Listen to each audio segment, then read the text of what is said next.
চলো, তাহলে আমরা আজকে ক্লাস 8 নিয়ে চলে এসেছি, যেখানে আমরা আরো 10 থেকে 12টা প্রশ্ন সলিউশন দেখবো। এবং এই প্রশ্নগুলো কিন্তু প্রত্যেকটা প্রশ্ন তোমাদের জন্য প্রচন্ড ইম্পর্টেন্ট, যে কোনো এক্সামের জন্য। ওকে, তো যারা রিসেন্টলি পুলিশ বা পঞ্চায়েত বা ডাব্লিউবিপিএসসি মিসলেনিয়াস এক্সাম দিতে চলেছে, তাদের জন্য এই সেটগুলো একদম রামবান। ঠিক আছে, যারা ঠিকভাবে প্রত্যেকটা প্রশ্ন সলিউশন করবে, তাদের কাছে পরীক্ষা হলে গিয়ে কোনো অসুবিধা হবে না কোনো প্রশ্ন সলিউশন করতে। ওকে, চলো। তো আজকে আমরা 131 থেকে সলভ করব। ইয়েস, 130 অব্দি প্রশ্ন আমরা আগের দিন সলভ করে দিয়েছিলাম, এবং 131 নম্বর প্রশ্নটি তোমাদের হোমওয়ার্ক দিয়েছিলাম। ওকে, দেখো 131 প্রশ্নে একটু মিস্টেক ছিল। সেই মিস্টেকটা হচ্ছে কি, না, দুটি ধনাত্মক পূর্ণবর্গ সংখ্যার যোগফল বলা ছিল। অ্যাকচুয়ালি তা না, দুটি ধনাত্মক সংখ্যার বর্গের যোগফল বলা হয়েছে 100, এবং তাদের বর্গের পার্থক্য বলা হয়েছে 28। সেখানে 281 ছিল, এটা হবে 28। তাহলে সংখ্যা দুটোর যোগফল নির্ণয় করতে হবে। ওকে, খুব ইজি। দেখো, আমার নির্ণয় করতে বলেছে সংখ্যা দুটোর যোগফল। আমি দেখতে পাচ্ছি সংখ্যা দুটোর বর্গের যোগফল 100 বলা হয়েছে। তাহলে বলতে পারি একটি সংখ্যা যদি এ হয় এবং অপর সংখ্যা যদি বি হয়, এবং যদি ধরে নিই A greater than B, A B অপেক্ষা বড়, তাহলে অবশ্যই বলতে পারি যে A square plus B square is equal to হচ্ছে 100। এতে কোনো আপত্তি নেই, না, একদমই আপত্তি নেই। আর কি বলা হয়েছে না, তাদের বর্গের পার্থক্য 28। তার মানে বলতে পারি A square minus B square is equal to হচ্ছে 28। এবং এই A square minus B square is equal to 28 এটা লেখার জন্য আমি এ গ্রেটার দেন বি ধরেছি। এ গ্রেটার দেন বি এটা না ধরলে আমি বলতে পারবো না যে A square minus B square 28। তাহলে বলতে পারি বি স্কোয়ার মাইনাস এ স্কোয়ার 28 হতে পারে। ঠিক আছে, যেন আমাকে স্পেসিফাই করে দিতে হবে যে এ গ্রেটার দেন বি। এটা কিন্তু মাথায় রাখবে। ওকে, এবার দেখো, আমি যদি দুটো সংখ্যার যোগফল জানি, দুটো সংখ্যার বিয়োগফল জানি, তাহলে সেখান থেকে বড় সংখ্যাটি, তাহলে তোমাদের বড় সংখ্যা এ, তাহলে আমি এখান থেকে দেখতে পাচ্ছি এ স্কোয়ার বড়। তাহলে এ স্কোয়ার ভ্যালু আমি সহজেই বলতে পারি যে যোগফল প্লাস বিয়োগফল -2, সরি, যোগফল প্লাস বিয়োগফল বাই 2, তার মানে 100 প্লাস 28/2। এখান থেকে এ স্কোয়ার ভ্যালু পেয়ে গেলাম। সিমিলারলি বি স্কোয়ার ভ্যালু আমি অনায়াসে বলতে পারি কি না, যোগফল মাইনাস বিয়োগফল বাই 2, মানে 100 মাইনাস 28/2। ক্লিয়ার? বলে দাও একদম ঠিক, এতে কোনো আপত্তি নেই। তাহলে বলে 100 প্লাস 28 মানে 128। 128কে 2 দিয়ে ভাগ করলে কত হবে? 64। ক্লিয়ার? সিমিলারলি 100 মাইনাস 28 করলে কত হবে? তাহলে 100 মাইনাস 28 হয়ে যাবে আমার কত? 72। 72/2 করলে কত হবে? 36। ক্লিয়ার? বলে দাও একদম ঠিক। তাহলে এ স্কোয়ার ভ্যালু 64 আর বি স্কোয়ার ভ্যালু 36, তাহলে এর ভ্যালু কত হবে? না, √64 বা প্লাস মাইনাসটা এখানে দিতেই হবে, এটা হচ্ছে রুটের আগের নিয়ম। কিন্তু এখানে দেখতে পাচ্ছি ধনাত্মক সংখ্যা বলা আছে, পরিষ্কার বলা আছে ধনাত্মক সংখ্যা। এটা কিন্তু ম্যাক্সিমাম জায়গায় তোমাকে এটা বলবে না যে কেন আমি এর ভ্যালু প্লাস √64 নেবো, মাইনাস কেন নেবো না। তার কারণ হচ্ছে এখানে ধনাত্মক সংখ্যা বলা আছে, সেটা তোমার দেখতে হবে। ওকে, ইংলিশে দেখো বলা হয়েছে পজিটিভ নাম্বার। ওকে, এটা স্কোয়ার নাম্বার হবে না। The sum of the square of two positive numbers is 100। Okay, চল, তাহলে আমি এখান থেকে বলতে পারি যে এর ভ্যালু কত হবে? 8।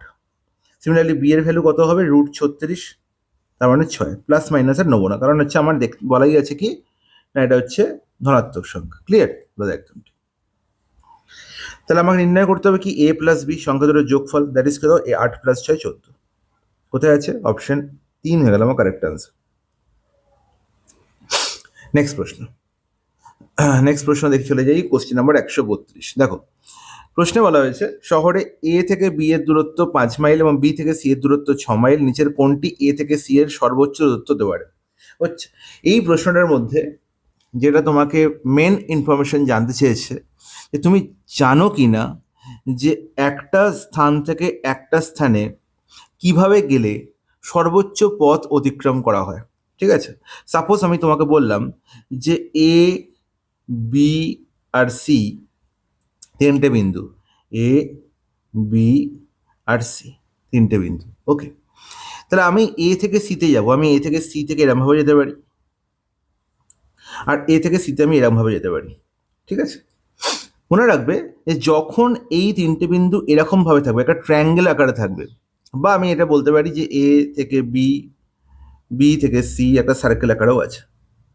ঠিক আছে, এখানে এ, সাপোজ এখানে বি, সাপোজ এখানে সি।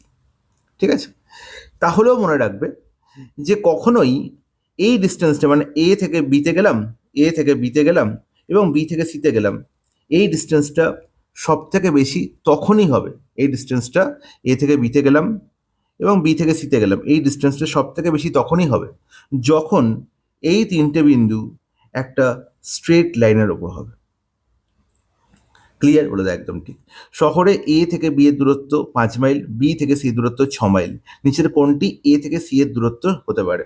ঠিক আছে, এর দূরত্ব সর্বোচ্চ হতে পারে অ্যাকচুয়ালি, ম্যাক্সিমাম, এখানে সর্বোচ্চ ধরে লেখা হয়নি, দেখো পরিষ্কার বলা হয়েছে which of the following can be the maximum possible distance to A to C. ঠিক আছে, আমাকে এ থেকে সিতে পৌঁছতে হবে, আমি এ থেকে বি থেকে সিতে আসতে পারি, বা এখানেও এ থেকে বি থেকে আমি সিতে আসতে পারি, কিন্তু আমাকে বলছে যে ম্যাক্সিমাম কখন হবে এ থেকে সি এর দূরত্ব। আমি তো দেখো এই ফার্স্ট কেসে আমি এ থেকে বি, বি থেকে সি এরকমভাবে না গিয়ে আমি এ থেকে সি ডাইরেক্ট এখানে চলে যেতে পারি, এটা কিন্তু ম্যাক্সিমাম ডিস্টেন্স নয়। এখানেও দেখো আমি এ থেকে সি ডাইরেক্ট চলে যেতে পারি, এটাও কিন্তু ম্যাক্সিমাম ডিস্টেন্স নয়। জিওমেট্রির এই প্রপার্টিসটা তোমায় জানতে হবে এবং জানার জন্যই গল্পটা বলা হয়েছে। এই এ থেকে সি এর দূরত্ব ম্যাক্সিমাম তখনই হবে যখন এই বি বিন্দুটা ঠিক এই স্ট্রেট লাইনের ওপর এসে পড়বে। ওকে, তার মানে এই বিটা এই এ আর সি এর মাঝামাঝি কোনো জায়গায় অবস্থিত হবে। এবং আমি জানি এ থেকে বি এর দূরত্ব কত, না এ থেকে বি এর দূরত্ব 5 আর বি থেকে সি দূরত্ব কত 6। তো এবার আমাকে বলো যে এ থেকে সি দূরত্ব ম্যাক্সিমাম দূরত্ব কত হতে পারে, না 5 + 6 11। ক্লিয়ার? বলে দেয় একদম ঠিক। অপশন 1 হয়ে গেল কারেক্ট আনসার। বাকি কোনো কেসেই এদের মধ্যে ডিস্টেন্স ম্যাক্সিমাম হবে না। ওকে, নেক্সট প্রশ্ন চলে যাই, কোশ্চেন নাম্বার 133। বলছে প্রতি 1 ঘন্টা পর একটি গাড়ির গতি 2 কিলোমিটার বাড়ে। তার মানে হচ্ছে যে আলটিমেট আমি যখন প্রত্যেক 1 ঘন্টার পরে সেকেন্ড ঘন্টায়, তারপরে থার্ড ঘন্টা, তারপর ফোর্থ ঘন্টায় আমি এসে হাজির হব, তখন দেখব যে গাড়ির গতি একদম সমান সমানভাবে বেড়েছে। তার মানে যদি প্রথম ঘন্টা সাপোজ আমি বলি যে প্রথম ঘন্টায়, প্রথম 1 ঘন্টা চললে এবং এই প্রথম 1 ঘন্টা সে যদি X kilometre per hour speed নিয়ে যায়, পরের 1 ঘন্টা, পরের 1 ঘন্টা সে X plus 2 kilometre per hour speed নিয়ে যাবে। ঠিক আছে, গাড়ির গতি প্রত্যেক ঘন্টায় 2 কিমি করে বাড়ছে। ঠিক তার পরের ঘন্টা আমি দেখব, তার পরের ঘন্টা আমি দেখব যে এক্স প্লাস 2 প্লাস 2 মানে x plus 4 kilometre per hour speed নিয়ে যাচ্ছে। ঠিক আছে, তাহলে এই যে নাম্বারগুলো x, x plus 2, x plus 4, এটা একটা সিরিজ তৈরি করবে। ঠিক আছে, তাহলে এখানে যদি আমি প্রত্যেক ঘন্টার আমি স্পিড নিই, তাহলে দেখবো সেই স্পিডটা একটা কি হয়েছে, না সিরিজ তৈরি করেছে। এবং এই সিরিজটাকে বলা হয়, এই সিরিজটাকে বলা হয় কি বলবো, না কি বলবো, সমান্তর প্রগতি সিরিজ। ঠিক আছে, সমান্তর প্রগতি, বা এটাকে ইংলিশে কি বলা হয় বলো, সমান্তর প্রগতির ইংলিশ কি?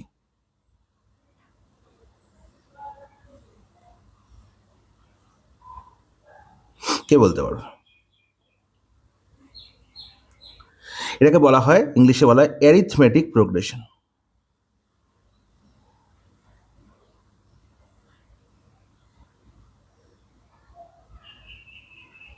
ওকে, মাথায় রাখবে। ঠিক আছে, তাহলে আলটিমেট সিরিজটা কীরকম হচ্ছে, ওটা হচ্ছে প্রথম 1 ঘন্টা ভ্রমণের দূরত্ব 35 কিমি, প্রথম 1 ঘন্টা যেটা যায় সেটাই তার স্পিড আলটিমেট। তাহলে প্রথম 1 ঘন্টা যদি 35 যায়, তাহলে তারপরের 1 ঘন্টা সে 35 প্লাস 2 37 যাবে, তারপরের 1 ঘন্টা 35 প্লাস 4 কত যাবে, 39 যাবে। তাহলে আলটিমেট দেখো সিরিজটা দেখো, এখানেও দেখো গ্যাপ 2, এখানেও দেখো গ্যাপ 2, তাহলে এই ধরনের সিরিজকে বলা হয় কি সিরিজ, না অ্যারিথমেটিক প্রোগ্রেশন বা সমান্তর প্রগতি সিরিজ। ক্লিয়ার? বলে একদম ঠিক। তাহলে এবার দেখো আমাকে নির্ণয় করতে হবে কি, না 12 ঘন্টার মোট অতিক্রান্ত দূরত্ব কত। তার মানে এরকমভাবে টোটাল 12 বার তার স্পিড বেড়েছে 2 কিলোমিটার পার আওয়ার করে। ওকে, তাহলে আলটিমেট আমি জানি যে সমান্তর প্রগতির এই 12 ঘন্টার পরে তার টোটাল দূরত্ব নির্ণয় করতে হয়, তাহলে আমাকে আলটিমেট এই সিরিজটার কি নির্ণয় করতে হবে, সাম নির্ণয় করতে হবে। যেখানে এই যে সিরিজটা আলটিমেট থেমেছে কোথায়, না এনতম পদে গিয়ে, যেখানে এনতম পদ কত আমি জানি না, কিন্তু আলটিমেট কতবার বেড়েছি জানি, সে এনের ভ্যালুটা কত, এনের ভ্যালুটা হচ্ছে 12। কতবার ধরে আমি এখানে স্পিড বাড়াচ্ছি, না 12 ঘন্টা, মানে হচ্ছে 12 বার আমি স্পিড বাড়িয়েছি, তাহলে আলটিমেট এনের ভ্যালু কত, না 12, তাহলে আমি 12 বার বাড়িয়েছি। ক্লিয়ার? বলে দেয় একদম ঠিক। তাহলে আমি এখান থেকে সাম নির্ণয় করব কি করে, সাম নির্ণয় করব হচ্ছে n/2, সমান্তর প্রগতি সিরিজের সাম নির্ণয় করার ফর্মুলা কি, n/2 into 2a plus 2a, sorry 2n না, 2a plus n minus 1 into D. এবার বলবে এন কি, এন আমি বলে দিলাম যে কতবার আমি স্পিড বাড়িয়েছি, আলটিমেট 12 বার। ওকে, এনের ভ্যালু কত, 12। এ কি, না এ হচ্ছে প্রথমে কত আমার স্পিড ছিল, বা প্রথমে কত দূরত্ব অতিক্রম করেছিলাম। প্রথমে কত দূরত্ব অতিক্রম করেছিলাম প্রথম ঘন্টায়, না 35 কিলোমিটার। ক্লিয়ার? আর ডি কি? ডি হচ্ছে এই পরপর দুটো টার্মের মধ্যে গ্যাপ, পরপর দুটো টার্মের মধ্যে গ্যাপ, বা যাকে বলা হয় কমন ডিফারেন্স। তাহলে দেখো 35, 37, 37, 39 মধ্যে গ্যাপ দেখো প্রত্যেক জায়গায় 2, তাহলে ডি এর ভ্যালু কত? 2। ব্যাস, তাহলে এন হলো 12, 12/2 মানে 6, 2a মানে হচ্ছে 2 ইন্টু কত 35 মানে 70, প্লাস এন ভ্যালু কত 12, 12 মাইনাস 1 হচ্ছে 11, ইন্টু হচ্ছে কত ডি হচ্ছে 2। গল্প শেষ। তাহলে 70 প্লাস এখানে হচ্ছে কত 22, 70 প্লাস 22 92, 92 ইন্টু 6 মানে হচ্ছে 7 গুণে 12 2, 6 9 54 আর আগে 55, 552। তাহলে টোটাল 552 কিলোমিটার সে অতিক্রম করেছে 12 ঘন্টায়। বলো ক্লিয়ার কি ক্লিয়ার না? একদম ক্লিয়ার। কোশ্চেন নাম্বার 134, সমীর ও তনুজার বয়সের অনুপাত 8:15। আচ্ছা, এখানে একটা দাঁড়িয়ে হবে 9 বছর পর তাদের বয়স অনুপাত হবে 11:18। তাদের বয়সের পার্থক্য কত? তাহলে আমি জানি যে যখনই বয়স সংক্রান্ত অঙ্ক হয় এবং সেখানে যারা আমার রেশিওর ক্লাস করনি, গ্রুপ সি গ্রুপ ডিতে যারা করেছো আমার ক্লাস, তারা জানো যে প্রত্যেকটা টাইপ আমি তোমাদের কীভাবে বুঝিয়েছি। এবং আগত আমাদের পঞ্চায়েত এক্সামের জন্য আমি ঠিক রেশিও প্রপোর্শন এইভাবেই টাইপ ধরে ধরে করাবো। ঠিক আছে, কয়েকটা দিন একটু অপেক্ষা করে যাও, আমার সিটিং ক্যাপাসিটি একটু বাড়ুক, আমি আলটিমেট শরীরটা ঠিক হলেই তোমাদের আমি ক্লাসটা করিয়ে দেবো, কোনো চাপ নেই। প্রত্যেকটা চ্যাপ্টার ধরে করানো হবে, একটু জাস্ট তোমাদের ওয়েট করতে হবে। ওকে, চলো। সমীর ও তনুজার বয়স অনুপাত বলা হয়েছে 8:15, আর 9 বছর পরে তাদের বয়স অনুপাত 11:18। তাহলে আমরা জানি বয়স সংক্রান্ত অঙ্কের মেন কনসেপ্ট হচ্ছে যে যেখানে দুটো মানুষকে স্পেসিফাই করে দিয়েছে, আমি আমার বাবা হতে পারে, বা এখানে সমীর বা তনুজা হতে পারে, যখনই স্পেসিফাই করে দিল এর মানে হচ্ছে এই দুজনকার মধ্যে বয়সের অন্তর সর্বদা সেম থাকবে। ঠিক আছে, সমীরের বয়স যদি 15 বছর বাড়াই, তনুজার বয়স যদি 15 বছর বাড়াই, তাহলেও তাদের মধ্যে গ্যাপ কিন্তু চেঞ্জ হবে না। ঠিক আছে, গ্যাপ সবসময় সেম থাকবে। তাহলে এখানে সমীর আছে আর তনুজা আছে, তাদের বর্তমান বয়সের অনুপাত হচ্ছে কত 8:15। তাদের বয়সের মধ্যে গ্যাপ কত হতো? 8 আর 15-এর মধ্যে গ্যাপ হচ্ছে 7। দেখো 9 বছর পরে তাদের বয়সের অনুপাত 11:18 হয়েছে। তাহলে আলটিমেট 11:18, এখানে দেখতে পাচ্ছি যে 11 আর 18-এর মধ্যে গ্যাপ কত? 7। তার মানে গ্যাপ সেম থাকতে হবে এবং সেম আছে, গ্যাপ সেম থাকতে হবে এবং সেম আছে।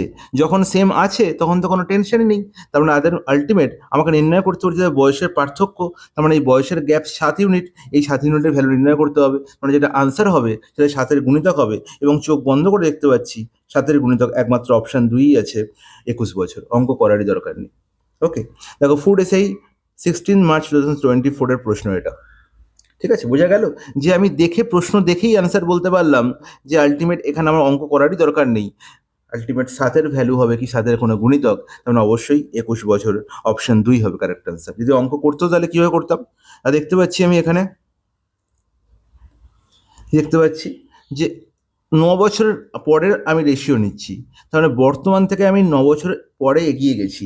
তাহলে 9 বছরের প্রত্যেকের বয়স 9 করে বাড়বে। তাহলে দেখতে পাচ্ছি সমীরের বয়স ছিল বর্তমানে 8, 9 বছর পরে তার বয়স দেখতে পাচ্ছি এখানে 11 হয়েছে। তার মানে কত ইউনিট বেড়েছে? তার 3 ইউনিট বেড়েছে। অবভিয়াসলি এখানেও 3 ইউনিট বাড়বে, একদম ঠিক। তাহলে এই 3 ইউনিটের ভ্যালু কত? 3 ইউনিটের ভ্যালু হচ্ছে 9 বছর। এই 3 ইউনিটের ভ্যালু কত দাদা? 9 ইয়ার্স। তাহলে এবার আমাকে বলো 3 ইউনিটের ভ্যালু যদি 9 বছর হয়, তাহলে কত গুণ 3-কে কত গুণ করলে 9 হয়? 3 গুণ করলে। তাহলে 7 ইউনিটের ভ্যালু কত হবে? 9 এখানে কত গুণ বাড়বে? 3 গুণ হবে। তাহলে 7-কে 3 গুণ করলে কত হবে? 21 years. This is the correct process. Clear বলে দেয়, একদম ঠিক, কোনো অসুবিধা নেই। 135, একটি পাইপ x ঘন্টায় একটি ট্যাঙ্ক পূরণ করতে পারে, অন্যটি y ঘন্টায় একটি খালি করতে পারে। যদি উভয় পাইপ একসাথে খোলা থাকে তাহলে ট্যাঙ্কটি কত ঘন্টায় পূর্ণ হবে? ঠিক আছে, বলা হয়েছে এই কথাটা কিন্তু খুব ইম্পর্টেন্ট যে y greater than x, y greater than x. তাহলে একটি পাইপ x ঘন্টায় একটি ট্যাঙ্ক পূর্ণ করতে পারে এবং অন্যটি y ঘন্টাটি খালি করতে পারে। ঠিক আছে, আর বলা হয়েছে y গ্রেটার দেন এক্স মানে হচ্ছে খালি করার সময় ভর্তি করার সময় অপেক্ষা কি বেশি। ক্লিয়ার? এবার উভয় পাইপ যদি একসঙ্গে খোলা থাকে তাহলে ট্যাঙ্কটি কত ঘন্টায় পূর্ণ হবে? অবশ্যই যদি খালি করার সময় বেশি হয়, বেশি সময় লাগে, তার মানে খালি করার যে ট্যাঙ্কটি তার এফিসিয়েন্সি কি কম, তার এফিসিয়েন্সি কী হবে? কম হবে। তাহলে দুজনকে যদি একসঙ্গে চালু করে দিই তাহলে কখনোই পুরো ট্যাঙ্কটা খালি হবে না, ট্যাঙ্কটি কী হবে? পূর্ণ হবে, ভর্তি হবে, কারণ যতটা খালি হবে তার থেকে বেশি ভর্তি হবে। ক্লিয়ার কি ক্লিয়ার হলো? একদম ক্লিয়ার, কোনো আপত্তি নেই। তাহলে ইন দ্যাট কেস আমি দেখতে পাচ্ছি যে প্রথম যে পাইপটি ভর্তি করছে সে এক্স ঘন্টায় ভর্তি করছে। ঠিক আছে, তার মানে সে 1 ঘন্টায় ভর্তি করে 1/x অংশ। হ্যাঁ কি না? আর যে খালি করছে সে ওয়াই ঘন্টায় খালি করছে, তার মানে ওয়াই ঘন্টা 1 ঘন্টায় সে কত অংশ খালি করবে? 1/y অংশ, হ্যাঁ কি না? বলে তো একদম ঠিক। তাহলে 1/x ভর্তি হচ্ছে আর 1/y খালি হচ্ছে, যেহেতু x greater than y greater than x, যেহেতু ওয়াই গ্রেটার দেন এক্স, তার মানে অবশ্যই 1/x গ্রেটার দেন 1/y। তার মানে 1 ঘন্টায় কতটা ভর্তি হচ্ছে? না 1/x ভর্তি হচ্ছে আর 1/y খালি হচ্ছে। এটা হচ্ছে আমার 1 ঘন্টায় ভর্তি। তাহলে আলটিমেট আমি দেখতে পাচ্ছি যে এত অংশ আমার ভর্তি হচ্ছে কত ঘন্টায়? 1 ঘন্টায়। তাহলে আমার এক অংশ ভর্তি হবে কত ঘন্টায়? এক অংশ ভর্তি হবে কত ঘন্টায়? তাহলে এত অংশ যদি আমার ভর্তি হয় 1 ঘন্টায়, তাহলে এক অংশ ভর্তি হবে আলটিমেট এই সময়। তার মানে y minus x by x y, এত অংশ ভর্তি হচ্ছে আমার কত ঘন্টায়? 1 ঘন্টায়। তাহলে এক অংশ ভর্তি কত সময় লাগবে? জাস্ট এটা উল্টে যাবে, x y by y minus x. কোথায় আছে? দেখো অপশন 4। কনসেপ্ট হচ্ছে এটা, ঠিক আছে? আর যদি তোমরা ফর্মুলা ইউজ করো তাহলে কিন্তু মাথায় রাখতে হবে যে আমরা জানি যে এ একটি কাজ যদি এক্স ঘন্টায় করে, বি একটি কাজ যদি ওয়াই ঘন্টায় করে, তাহলে এ একটি কাজ করছে এক্স ঘন্টায়, বি একটি কাজ করছে ওয়াই ঘন্টায়, তাহলে এ প্লাস বি কাজটা কতক্ষণে করবে? না x y by x plus y. কিন্তু এখানে দেখতে পাচ্ছিলাম যে বি ট্যাঙ্ক, সে বি নল, সে কি করছে? খালি করছে, তার মানে এই ওয়াইটা কি? মাইনাস। তাহলে অবভিয়াসলি যেহেতু এখানে ওয়াই হচ্ছে কি? গ্রেটার দ্যান এক্স, তার মানে অবশ্যই নিচে কি হয়ে যাবে? X y by y minus x হয়ে যাবে। এটা মাথায় রাখতে হবে যদি ফর্মুলা দিয়ে ইউজ করি। ওকে, তাহলে ফর্মুলা দিয়েই প্রশ্ন সলভ করতে পারি, কিন্তু আমাকে এটা মাথায় রাখতে হবে যে এক্স মাইনাস ওয়াই হবে না ওয়াই মাইনাস এক্স হবে, অবশ্যই নিচে ওয়াই মাইনাস এক্স হবে। ক্লিয়ার কি? ক্লিয়ার না? বলে একদম ক্লিয়ার, কোনো আপত্তি নেই। তাহলে অপশন 4 হয়ে যাবে কারেক্ট অ্যান্সার। নাহলে কনসেপ্ট হচ্ছে এটা যে 1/x অবশ্যই 1/y অপেক্ষা বড়, তাহলে 1/x ভর্তি হচ্ছে, 1/y খালি হচ্ছে, তাহলে এত অংশ কি হচ্ছে? ভর্তি হচ্ছে কত ঘন্টায়? না 1 ঘন্টায়। তাহলে এক অংশ ভর্তি হবে কত ঘন্টায়? ঠিক এক্স ওয়াই বাই, ঠিক এটা উল্টে যাবে, x y by y minus x ঘন্টায়। ক্লিয়ার কি? ক্লিয়ার না? একদম ক্লিয়ার।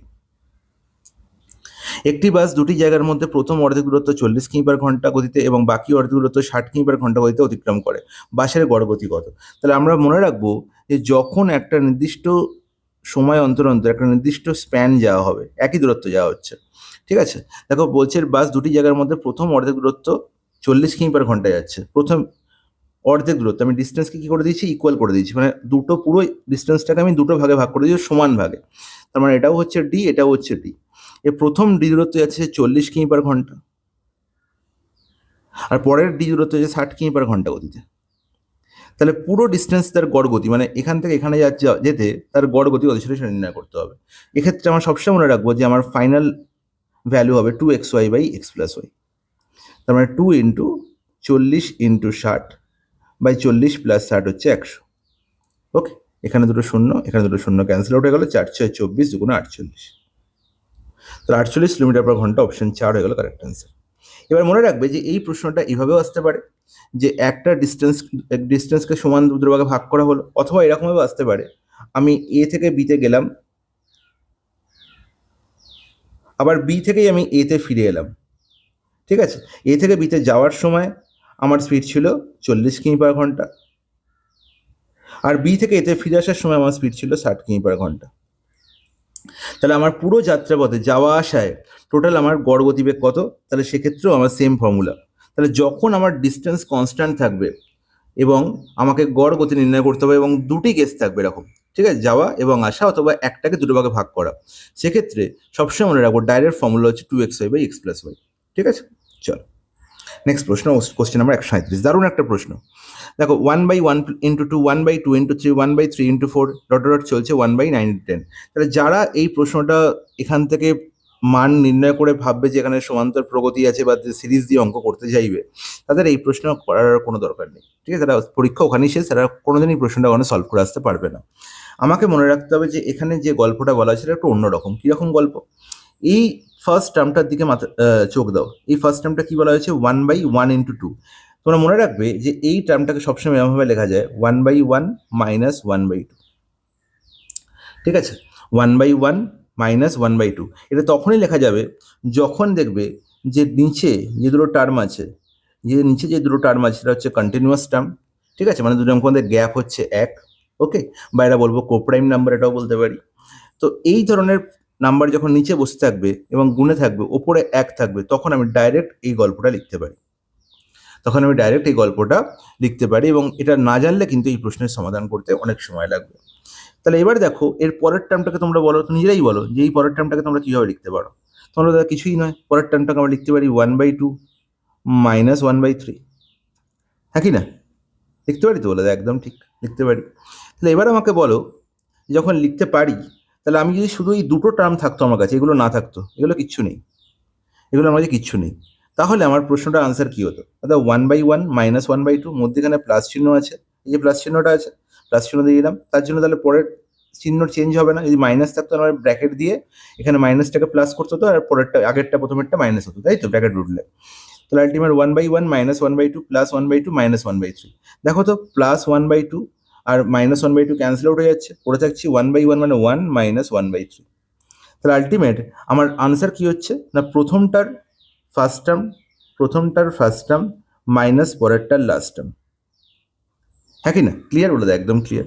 ইন দ্যাট কেস তাহলে যদি আমি এই পরের সবকটা টার্ম নিয়ে নিই, তাহলে মনে রাখবো যে আমার শুধু কাজ হবে প্রথম টার্ম আর লাস্ট টার্ম নিয়ে, বাকি মধ্যিখানে যারা আছে তারা সবাই এইভাবে ক্যান্সেল আউট হয়ে যাবে। দেখো পরের টার্মটা যদি আমি লিখি এর পাশে, দেখো প্লাস 1/3 মাইনাস 1/4, দেখো মাইনাস 1/3 প্লাস 1/4 কেটে গেল। তাহলে আবার যদি এই অবধি টার্ম নিই, তাহলে দেখো 1 মাইনাস 1/4, ঠিক আছে? তাহলে আলটিমেট আমার কি না, আমার এই মধ্যিখানে টার্ম দিয়ে নিয়ে কোনো দরকার নেই, আমার শুধু ফার্স্ট টার্ম আর লাস্ট টার্ম, আর ফার্স্ট টার্ম থেকে 1/1 আর লাস্ট টার্ম থেকে 1/10, শুধু এরাই পড়ে থাকবে এবং এটাই হয়ে যাবে আমার আনসার।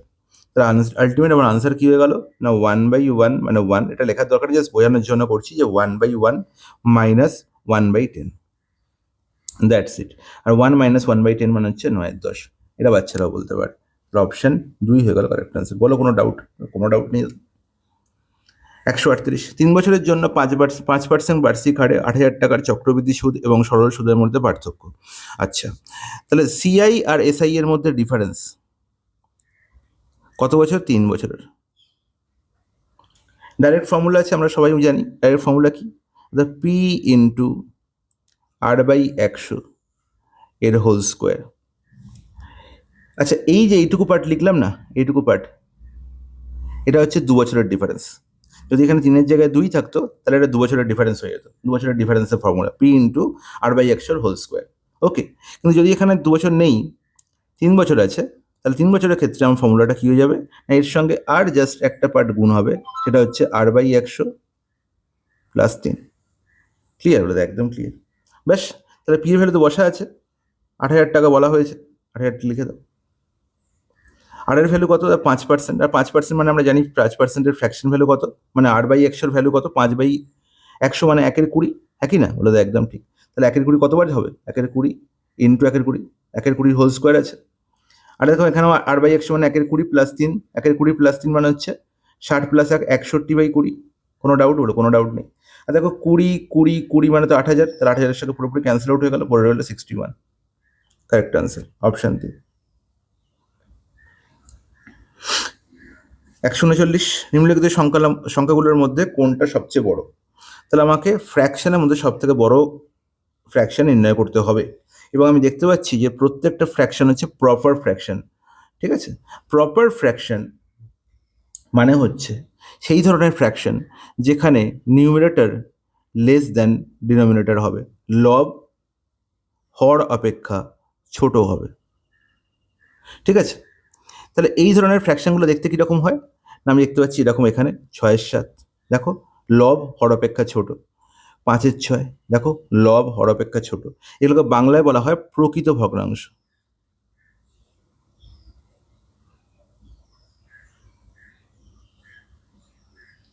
ওকে, একদম ঠিক। আর ইংলিশে বলা হয় প্রপার ফ্র্যাকশন, দুটোই জেনে রাখবে। তারপর নেক্সট হচ্ছে 7/8, নেক্সট হচ্ছে 4/5। দেখো এই প্রত্যেকটা ভগ্নাংশে দেখো লব হর অপেক্ষা ছোট বা হর লব অপেক্ষা বড়, নিউমারেটর লেস দ্যান ডিনোমিনেটর। তাহলে আলটিমেট 6/7, 5/6, 7/8, 4/5, এই প্রত্যেকটা প্রপার ফ্র্যাকশন, আর প্রত্যেকটাতেই লব আর হরের মধ্যে ডিফারেন্স দেখো 1, 6 আর 7 মধ্যে ডিফারেন্স কত? 1, এখানেও 1, এখানেও 1, আর এখানেও দেখো 1। তাহলে যখন এরকম হবে যে আমি দেখবো প্রত্যেকটা প্রকৃত ফ্র্যাকশন এবং প্রত্যেকটায় লব আর হরের মধ্যে ডিফারেন্স সেম, সমান, একই হতে হবে তার কোনো মানে নেই, 2 হতে পারে, 3 হতে পারে, 4 হতে পারে, সেম হলেই হবে। সেম হলে আমি কি বলবো না, যেখানে দেখবো লব সব থেকে বড়, যেখানে দেখবো লব, ভালো কথা শুনবে, যেখানে দেখবো লব সব থেকে বড় সে হয়ে যাবে সব থেকে বড় ফ্র্যাকশন বা সব থেকে বড় ভগ্নাংশ। ঠিক আছে, তাহলে আলটিমেট সব থেকে বড়ই জানতে চাইছে, তাহলে সব থেকে বড় কি হয়ে যাবে, 7/8। আর এই সব থেকে ছোট জানতে চাইতো না, যেখানে দেখবো সব থেকে ছোট হচ্ছে লব সে হয়ে যাবে সব থেকে ছোট ভগ্নাংশ। তাহলে সব থেকে ছোট লব কোথায়, 4, তাহলে সে হয়ে যাবে সব থেকে ছোট। ক্লিয়ার হলো, একদম ঠিক, কোনো অসুবিধা নেই।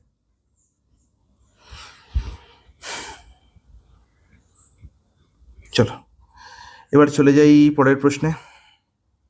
140। দেখো দারুণ একটা প্রশ্ন, লাস্ট প্রশ্ন আজকের ক্লাসে। 15টি সংখ্যার গড় হলো 7, এর মধ্যে প্রথম 4টি সংখ্যার গড় 6.5, সরি প্রথম এখানে 8টি সংখ্যার গড়, ফার্স্ট 4 নাম্বার, সেখানে এটা একটু গন্ডগোল হয়ে গেছে, এটা 4 হবে। ঠিক আছে, 15টি সংখ্যার গড় হলো 7, এদের মধ্যে প্রথম 4টি সংখ্যার গড় হলো 6.5, শেষ 4টি সংখ্যার গড় হলো 9.5, তাহলে মাঝের সংখ্যাটি কত? তাহলে এই ধরনের প্রশ্নে অনেক ফর্মুলা অনেক কিছু ইউজ করা হয়। ঠিক আছে, আমি এসব কিচ্ছু করবো না, আমি শুধু ইউনিট ডিজিট দিয়ে কাজ করে দেবো, কোনো ফর্মুলা মনে রাখতে হবে না। ইউনিট ডিজিট বা একক স্থানীয় অঙ্ক, যারা পঞ্চায়েত এক্সামের জন্য নাম্বার সিস্টেমের ক্লাস দেখোনি তারা এক্ষুনি দেখে নাও এবং সেখান থেকে ইউনিট ডিজিট সম্বন্ধে ধারণা নিয়ে নাও। যা করিয়েছি আমি তা পঞ্চায়েত এক্সাম নয়, WBCS এক্সামকেও ক্র্যাক করার মতো করে দিয়েছি, যেটা আমি নাম্বার সিস্টেমের ক্লাস করিয়েছি। ওকে, চলো দেরি করো না। বলছে 15টি সংখ্যার গড় হলো 7, তাহলে 15টি সংখ্যার গড় যদি 7 হয় তাহলে 15টি সংখ্যার সাম কত? সাম অফ 15 নাম্বার কত হবে? সাম অফ 15 নাম্বার কত হবে বলো? আলটিমেট গড় যদি 7 হয় তাহলে সাম হবে 15 ইন্টু 7, আর এই 15 ইন্টু 7-এর পুরো গুণ করতে হবে না, শুধু ইউনিট ডিজিট কত হবে। তাহলে 7 ইন্টু 5 মানে 35, মানে হচ্ছে 5 হবে ইউনিট ডিজিট, শুধু আমি ইউনিট ডিজিট নেবো। ওকে, একদম ঠিক, কোনো আপত্তি নেই। তাহলে এবার দেখো এদের মধ্যে প্রথম 4টি সংখ্যার গড় হচ্ছে কত না 6.5, তাহলে বলো সাম অফ 4 নাম্বার কত হবে?